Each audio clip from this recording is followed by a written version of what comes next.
விஜய் வந்து காவேரி வந்து அப்படியே ஹாஸ்பிட்டலில் சேர்த்துட்டு வந்து டாக்டர் காவேரிக்கு என்ன ஆச்சு பாருங்கள் டாக்டர், எனக்கு ரொம்ப பயமாக இருக்குன்னு. சார் இருங்க சார், வெயிட் பண்ணுங்கள், எங்களால் செக் பண்ணிவிட்டு தான் சொல்ல முடியும், நீங்கள் வெயிட் பண்ணுங்கன்னும் போது காவேரியை அட்மிட் பண்ணிவிட்டு விஜய் வந்து ரொம்ப பதபதப்பாகவே ரொம்ப டென்ஷனாகவே இருப்பாங்க. இன்றைக்கி உனக்கு உடம்பு சரியாத போனது காவேரி, எல்லாமே என்னால் தான் காவேரி, நான் தான் ரொம்ப தப்பு பண்ணிட்டாங்க, நடக்கிற எல்லா விஷயத்தையும் வந்து உங்கள்கிட்ட சொல்லின்னு இருக்கிறேன், நான் ஏதாவது மறைச்சாவது பரவாயில்ல, உன்னை நான் டென்ஷன் ஆக்கிட்டேன் அடுத்து விஜய் வந்து அப்படியே டென்ஷனாக தாத்தாக்கு ஃபோன் பண்ணுவார்.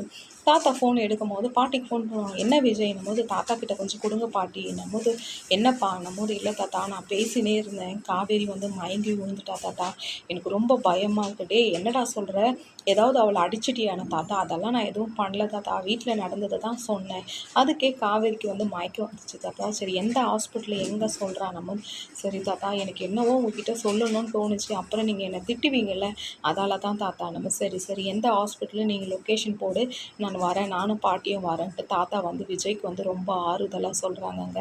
என்ன நடக்க போகுதுன்னே தெரியலங்க. லைக் பண்ணி கமெண்ட் பண்ணுங்கள் ஃப்ரெண்ட்ஸ்.